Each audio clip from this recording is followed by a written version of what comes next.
Here's the thing nobody tells you when you're buying your first air fryer. It works by blasting hot, dry air around your food. It's fantastic if you want something crispy, but when you're cooking something lean, you're gonna have some problems with that. Chicken breast or your fish or anything without a lot of fat, that's exactly what dries out first. But on this one, the Philips Air Fryer 5000 series, that doesn't happen anymore. And here's why. So the Philips Air Fryer 5000 series tackles this problem with something most air fryers just don't have. A proper steam function, and specifically a steam fry mode that runs steam and air frying at the same time. The steam keeps moisture locked into the food while the rapid air technology is still doing its job crisping on the outside. You're not choosing between juicy and crispy anymore. You're getting both in the same basket at the same time. And because the drawer down here is so huge, it's 7.2 liters, I stopped doing that thing where I had to cook in 2 batches because everything wouldn't fit.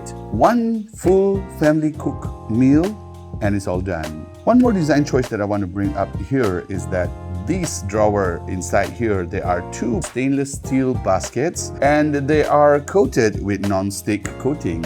There's one perforated top basket sitting over the main one, and you pull out both together as one unit, you press a button and you can easily separate them. You'll see glass bowl air fryers out there too, and they look nice on a counter, but they come with real trade-offs. They're heavier, so pulling one in and out isn't a one-handed job the way this is. They're fragile. Drop one and you're looking at a full replacement, and most of them use a visible halogen element to heat the bowl, which can be uncomfortably bright to look at while it's running. This setup right here, it's lighter, it's tougher, and the dual baskets actually make it a lot easier to handle your day-to-day tasks. Now I actually wanted to prove it to you instead of just speaking about specs here. Let me show you what I've made. This is a dish my wife came up with specifically to put this air fryer through its paces. We call it Maoish chicken, named after her. First step, the chicken strips were first marinated with ginger, garlic, salt, white pepper, black pepper, chili flakes, red chili powder, and soya sauce. To begin cooking, I placed some slices of potatoes on the top perforated basket. These were steam fried for about 5 minutes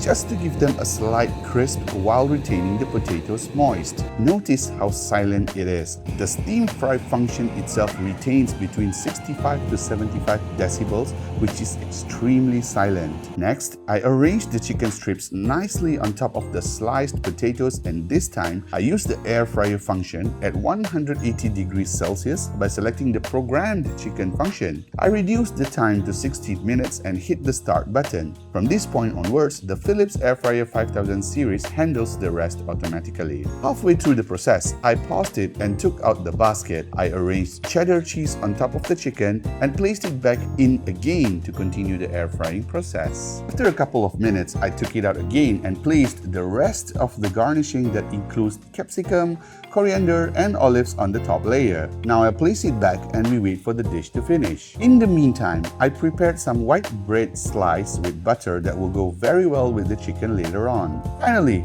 the dish is done. Look at how soft the chicken is as I scoop it with just a spoon. Nothing complicated, nothing that needs babysitting. Here's the moment that actually sold me on this thing. I'm not cutting this with a knife, 3 fingers and it just falls apart.